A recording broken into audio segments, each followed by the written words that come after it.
To my शोर के 6th episode की शुरुआत में हम देखते हैं कि यू मंत्री जी से बातचीत कर रहा था अपनी मीटिंग खत्म होने के बाद, और वो उसकी काफ़ी ज़्यादा तारीफ कर रहे थे। और आगे वो मंत्री उसे ये भी कहता है कि मुझे तुम्हारे साथ ड्रिंक्स करके काफ़ी ज़्यादा खुशी हुई और मुझे बहुत मज़ा भी आया, और मैं तुम्हारे बॉस की बातों से भी काफ़ी ज़्यादा रिलेट कर सकता हूँ कि तुम बहुत ही अच्छे एंटरटेनर हो। तुम्हारी बॉस तो तुम्हारी काफ़ी ज़्यादा तारीफ करते हैं, और मुझे उन्होंने ये भी कहा कि वो तुम्हारे और उसके बेटी के रिश्ते के बारे में भी बात करना चाहते हैं कि उन्हें तुम्हें अपना दामाद बनाना है। और मंत्री की बात सुनने के बाद फ्यू भी उनके ऊपर हंस देता है, लेकिन तभी उनकी गाड़ी आ जाती है और फ्यू उनसे कहता है कि आप गाड़ी में बैठ जाइए। लेकिन तभी हम देखते हैं कि फान दूर अपनी गाड़ी में बैठे हुए व्यू को देख रहा था और उसकी बातें भी सुन रहा था। और तभी हम देखते हैं कि वो मंत्री जी वहां से चले जाते हैं और यू का बॉस भी उसे बाय बोल कर वहां से चला जाता है। लेकिन तभी यू के पीछे से अचानक फान वहां पर आ जाता है और उसे अपना कोट उड़ा देता है और उससे कहता है कि आज काफ़ी ज़्यादा ठंड है। और फान उससे कहता है कि तुम यहाँ पर क्या कर रहे हो। और फान उससे कहता है कि मुझे लगा कि तुम्हारी मीटिंग खत्म हो गई होगी और बहुत ज़्यादा रात भी हो गई है, तो मैं तुम्हें लेने के लिए यहाँ पर आ गया। लेकिन तभी हम देखते हैं कि फान उसके करीब जाने की कोशिश करता है, लेकिन भी उससे कहता है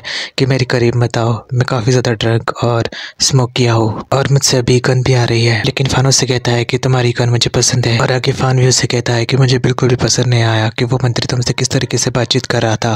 और वे उससे कहता है कि ऐसे लोग होते हैं। लेकिन फान उससे कहता है कि तुम मेरे साथ ऐसे नहीं थे जब हम दोनों की पहली बात मुलाकात हुई थी। जब मैंने तुमसे पूछा था कि मेरा सिगरेट कैसा है तो तुमने उसे अजीब बोल दिया था, लेकिन तुम उस मंत्री के साथ तो अच्छे से बात कर रहे थे। आखिर ये दोहरा व्यवहार तुमने क्यों किया। और आगे भी उससे कहता है कि मेरे लिए तुम अलग हो बाकी लोगों से, इसलिए शुरुआत से ही तुम्हारे लिए मेरी फीलिंग्स अलग रही है। और आगे भी उसे फ्लर्ट करते हुए कहता है कि तुम मुझे अलग दिख रहे हो तो तुम्हें मेरे साथ कुछ करना चाहिए। और भी उससे कहता है कि अभी तो मुझे तुम्हें किस करने का मन कर रहा है। और आगे भी उससे कहता है कि चलो मुझे एक किस दे दो। और वो आगे बढ़कर फान को किस करता है और आगे फान उसकी तरफ देखकर उसे कहता है कि आज मैं बहुत ज्यादा खुश हूँ क्योंकि मेरे साथ काम और प्यार दोनों है। लेकिन आगे भी उसे ये भी कहता है कि मैं ठीक से पढ़ नहीं पा रहा हूँ, लेकिन अब जब हम दोनों के बीच में सब कुछ क्लियर है मैं तुमसे प्यार करना शुरू कर रहा हूँ। और आगे भी उससे कहता है कि तुम बिल्कुल एक चूहे जैसे हो जिसे मैं चूट चुका हूँ। और फान उससे कहता है कि तुम्हारे ही कब थे। और भी उससे कहता है कि भले ही मैं तुमसे उम्र में बड़ा हूँ लेकिन मैं अब भी मीठी बातें करना चाहता हूँ। और आगे बढ़कर वो फान से कहता है क्या तुम्हें लगता है कि मैं सुंदर हूँ। और फान उससे कहता है कि तुम काफी ज्यादा अट्रैक्टिव हो, दुनिया में सबसे अलग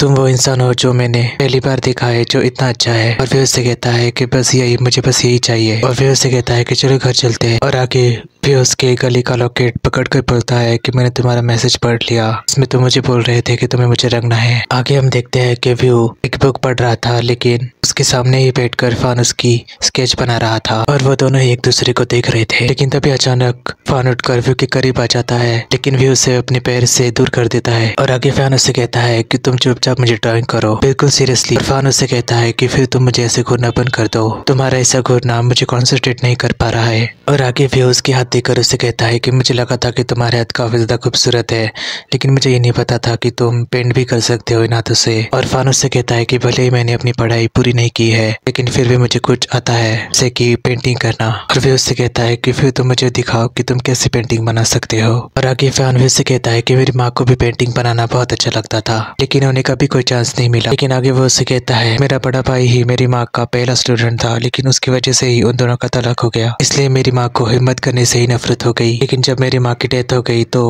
हमारा पूरा परिवार बैंकॉक छोड़ गया। और आगे वो फिर से कहता है कि इस बात का फायदा मेरे बड़े भाई ने बताया लिया। मैं काफ़ी ज़्यादा छोटा था, वो मेरी सारी पेंटिंग्स को भी काट देता था, और जब मैं बड़ा हो गया तो उसने मेरे बिजनेस में भी काफ़ी ज़्यादा तोड़फोड़ कर दी। और फिर फान से कहता है कि तो इसलिए तुम वहाँ से भाग के यहाँ आ गए। लेकिन तभी आगे वो उससे कहता है कि मेरी स्किल्स की वजह से मेरी फैमिली ने मुझे अभी आगे कर दिया है। लेकिन वो उससे कहता है कि आगे क्या, और वो उठ जाता है। लेकिन फान उससे कहता है अपने पीठ के बल लेटे रहो। लेकिन आगे फान उसे ये भी बताता है कि मैं कभी भी अपनी पोजीशन खो सकता हूँ। और भी उससे कहता है कि अगर तुम्हें हमारी पोजीशन छोड़नी पड़ी तो क्या होगा। और फान उससे कहता है कि मैं खत्म हो जाऊंगा। लेकिन फान उससे कहता है लेकिन वे उससे कहता है कि अगर तुम्हारे पास कुछ भी नहीं बचा तो क्या तुम मेरे साथ रहोगे, मैं तुम्हारा ख्याल रखूंगा। और फान उससे कहता है क्या मैं तुम पर भरोसा कर सकता हूँ जो तुमने अभी भी कहा। और वे उससे कहता है कि तुम मुझ पर विश्वास कर सकते हो, कोशिश करके देख लो। लेकिन फान उससे कहता है कि अभी तो मैं तुम्हारी पेंटिंग बना रहा हूँ, लेट जाओ और अपनी शर्ट के 2 बटन खोल दो। और वे अपनी शर्ट के 2 बटन खोल देता है। और आगे फान उससे कहता है कि अपनी पैंट भी ऊपर करो।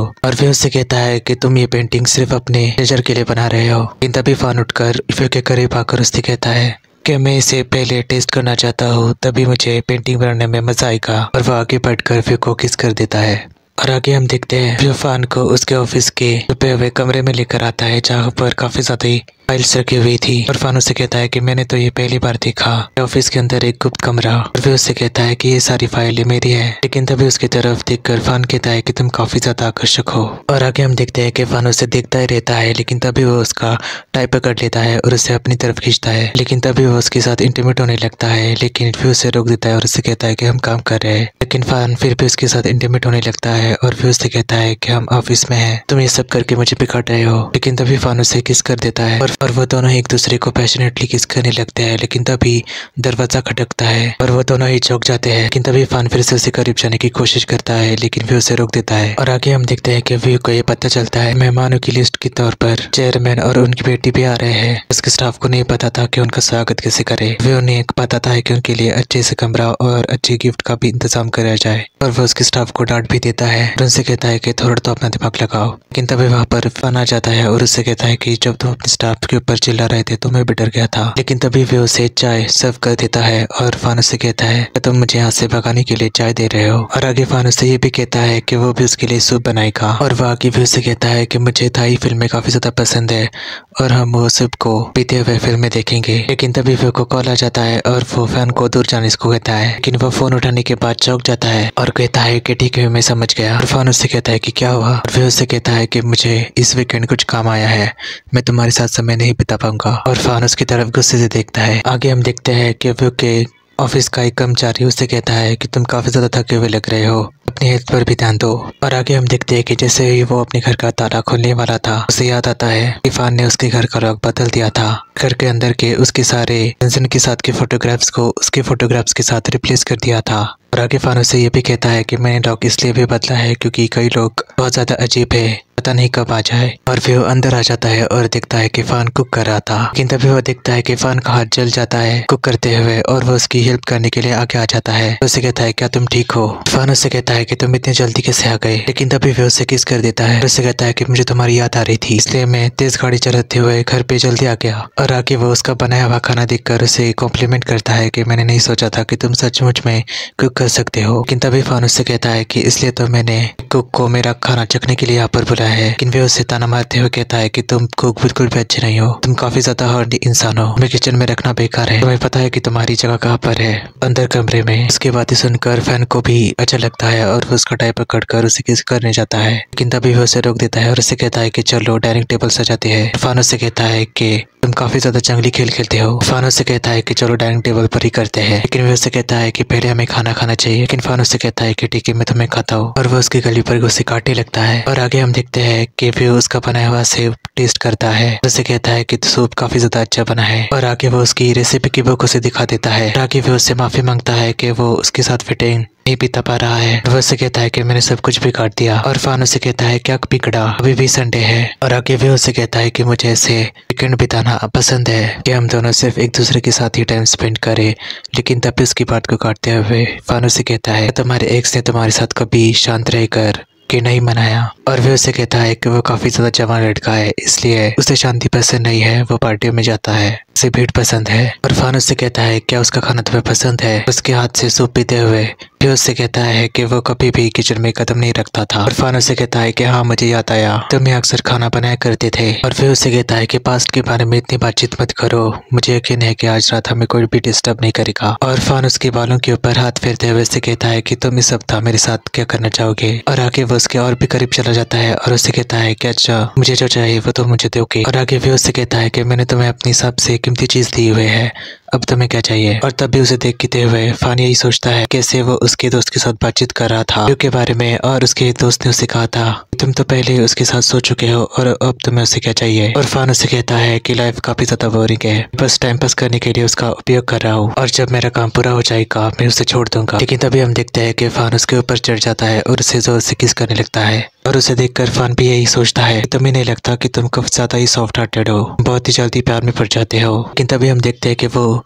उसके शर्ट के बटन खोल देता है और उसे जोर से किस करने लगता है उसके चेस्ट के ऊपर। इरफान भी अपने मन में यही कहता है मेरा प्लान पूरा हो चुका है, मैं पहले से ही इसे कंट्रोल कर रहा था। लेकिन तभी इरफान अपने मन में ये भी सोचता है कि मैं खुश क्यों नहीं हूँ। आगे हम देखते हैं कि वो खिड़की के बाहर देख रहा था, लेकिन तभी इरफान उसे उसका नाइट गाउन फोड़ देता है और उसे कहता है आज रात बहुत ठंड है। और वो उसे कहता है कि मैंने तुम्हें जगा दिया, हम सो रहे थे। और आगे इरफान उसे कहता है तुम्हारी परछाई को देखकर यही सोच रहा था कि तुम इस दुनिया की नहीं हो। और आगे इरफान उसे कहता है कि तुम किसके बारे में सोच रहे हो, मुझे बताओ। वो उससे कहता है कि तुम वापस सोने के लिए चले जाओ, थोड़ी देर यही रहूंगा। लेकिन इरफान उससे कहता है कि मैं तो तुम्हारा बॉयफ्रेंड हूँ, मुझसे क्या छुपाना। और आगे वो उससे कहता है कि मैं इस अपार्टमेंट को बेचने के बारे में सोच रहा हूँ। और वो आगे उससे कहता है कि मेरे छोटे भाई को पैसों की जरूरत है इसलिए। लेकिन तभी इरफान उसे रुकते हुए कहता है कि तुम्हें कितने पैसे चाहिए मुझे बताओ, मैं दूंगा। और वो उसे कहता है कि इसलिए मैं तुमसे ये बातचीत नहीं करना चाहता था, लेकिन कल ही एजेंट क्लाइंट ला रहा है इसलिए मुझे ये चीज़ तुम्हें बतानी पड़ी। लेकिन आगे वो उससे कहता है कि हम भले ही अभी रिलेशनशिप में हैं, लेकिन हम दोनों की अलग पर्सनैलिटी है और अगर मुझे तुम्हारी सचमुच में जरूरत होगी तो मुझे तुमसे मांगने में कोई शर्म नहीं है। लेकिन तभी इरफान उससे कहता है मैंने अभी अभी तो लॉक चेंज किया था और हम दोनों की तस्वीरें भी लगाई थी। लेकिन इरफान उससे कहता है कि ये सारी चीज़ें पैक करके हमारे घर चलते हैं। लेकिन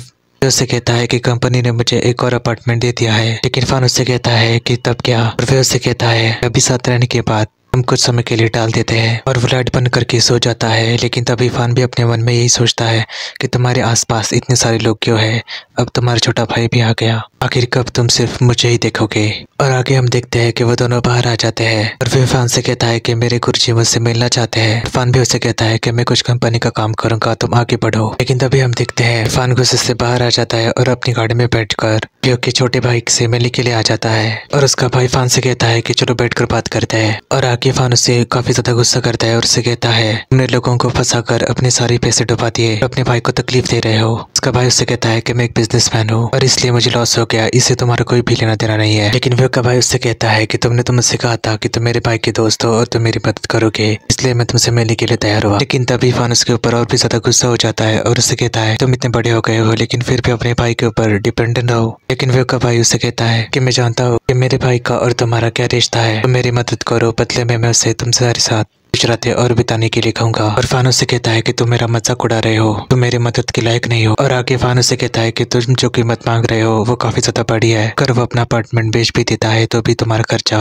उठा नहीं पाएगा। लेकिन आगे इरफान उसे ये भी कहता है अगर उसने तुम्हारी मदद कर भी दी लेकिन फिर भी तुम फिर से कर्जे में डूब जाओगे, लेकिन मेरे पास पैसा है और कनेक्शंस भी। और आगे इरफान उसे ये भी कहता है कि मुझे तुम्हारी मदद की जरूरत नहीं है उसके साथ रहने के लिए। और फिर का भाई उससे कहता है कि फिर तुमने मुझे यहाँ पर क्यों बुलाया है। लेकिन तभी इरफान उससे कहता है मैं नहीं चाहता कि मैंने जो तस्वीरें अभी लगवाई है मैं उन्हें पैक करूँ। और उसका भाई उससे कहता है कि तुम क्या बात कर रहे हो। लेकिन इरफान उससे कहता है कि मैं तुम्हारे सारे खर्चे कवर कर दूंगा। और उसकी बात सुनने के बाद व्यू का भाई भी खुश हो जाता है। लेकिन इरफान उससे कहता है कि मेरी एक शर्त है। व्यू का भाई उससे कहता है कि मैं कुछ भी करने के लिए तैयार हूँ। और इरफान उससे कहता है कि मेरी ये शर्त है तुम अपने भाई से दूर रहोगे, अपनी हर झंझट के लिए उसके पास दौड़ना बंद करो। और व्यू का भाई उससे कहता है कि मुझे भी उसके पास रहने का कोई लालच नहीं है। लेकिन आगे उसका भाई उससे कहता है मेरा भाई तो कर्जे में डूबा हुआ है। इरफान उससे कहता है कि तुम क्या बात कर रहे हो। व्यू का भाई उससे कहता है कि तुम जाकर उससे क्यों नहीं पूछते। और इरफान उससे कहता है कि मुझे बताओ। और उसका भाई भी उससे कहता है कि ठीक है तो सुनो कि वो मेरा सगा भाई नहीं है, मेरी माँ को तो वो कुड़ी से मिला था, सिर्फ 7 साल का था और मेरी माँ उसे घर लेकर आ गई, मेरी माँ को उस पर दया आ गई थी। और आगे उसका भाई चिल्लाते हुए कहता है कि मेरी माँ ने उसके लिए सब कुछ किया लेकिन वो एक के है।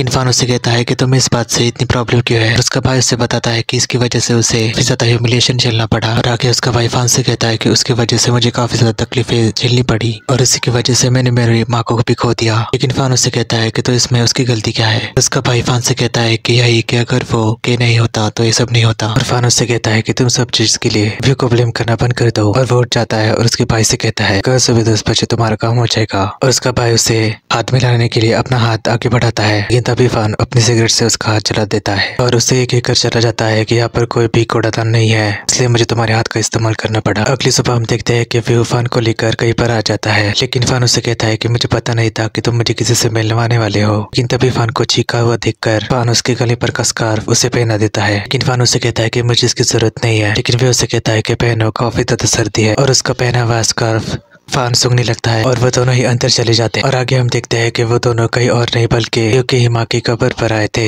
अपनी माँ की कब्र पर फूलों का चढ़ावा चढ़ाने के बाद वो उससे कहता है कि माँ, मैंने आखिर वो इंसान ढूंढ ही लिया जो मुझे प्यार करता है और ये काफी ज्यादा खूबसूरत भी है और मुझे अच्छे से बर्ताव करता है। और आगे वो काफी ज्यादा इमोशनल हो जाता है और ये कहता है, मुझे तो लगा था कि दुनिया काफी ज्यादा बुरी है, लेकिन फिर भी मैंने उसे ढूंढ ही लिया। और आगे वो उससे कहता है कि तुम कुछ बोल क्यों नहीं रहे। और फान उससे कहता है कि मैं तुम्हारी बात से बातचीत करूँ, लेकिन तभी फान उसकी माँ से कहता है मैं आपकी बेटी का ख्याल रखूंगा। लेकिन तभी वो बहुत ज्यादा कांपने भी लगता है। फिर उससे कहता है कि तुम इतने कांप क्यों रहे हो। लेकिन तभी वो फान का हाथ छूकर कहता है कि तुम्हारे हाथ तो काफी ज्यादा ठंडे हैं, मैंने तुमसे कहा था कि अच्छे से कपड़े पहन लो, थाईलैंड नहीं है, चलो बाहर चलते हैं। और आगे फान उससे कहता है क्या तुम्हारा एक्स भी यहाँ पर आया था तुम्हारी माँ से बातचीत करने के लिए। और फिर उससे कहता है कि नहीं। और फान उससे कहता है तुम झूठ तो नहीं बोल रहे। और आगे फान उससे कहता है क्या तुमने उसके साथ फील नहीं किया जब तुम उसके साथ थे, उसे यहाँ पे कराओ।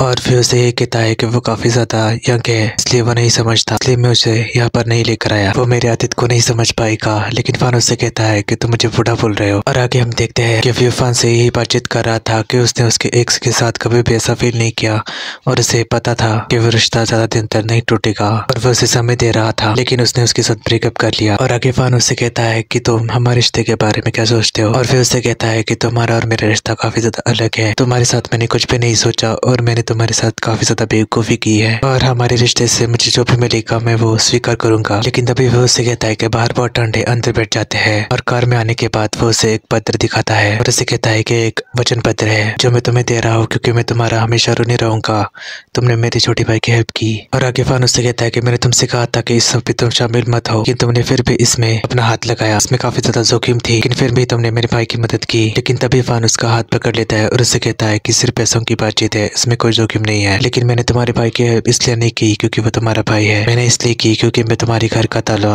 अभी अभी चेंज कर चुका हूँ और हमारी सारी तस्वीरें भी लगा चुका हूँ और सारी कर्टन्स और सब कुछ मैंने बदला है जो कि काफी ज्यादा महंगी है, तो उन्हें खोना पैसों की बर्बादी होती। और सबसे इम्पोर्टेंट बात, मैंने तस्वीरें घर के हर कोने में लगा दी है जिससे मैं हर पल देखना चाहता हूँ। और फिर उससे कहता है मैंने कभी नहीं सोचा था कि मैंने पूरी जिंदगी दूसरों की मदद करते हुए बिता दी, लेकिन मेरी भी मदद कोई करेगा, लेकिन इसकी वजह से मैं कमजोर भी हो सकता हूँ क्योंकि मेरे पार्टनर मेरी देखभाल कर रहा है, ये चीज मुझे अच्छी लग रही है। और आगे वो फान को थैंक यू बोलता है और उसे किस करता है, लेकिन तभी फान भी उससे अपने करीब खींच लेता है और उसे किस करता है। लेकिन तभी वो रुकते हुए व्यू को ताना मारता है और उसे कहता है अगर तुम्हारा एक्स और मैं दोनों ही झील में डूब गए तो तुम किसे बचाओगे। लेकिन व्यू उसे कहता है कि तुम काफी ज्यादा मेलोड्रामेटिक हो और उसे गुस्से से कहता है कि अगर तुम दोनों डूब गए तो मैं किसी को भी नहीं बचाऊंगा, तुम्हें भी नहीं। और तभी टू माय शोर का छठा एपिसोड वहीं पर खत्म हो जाता है।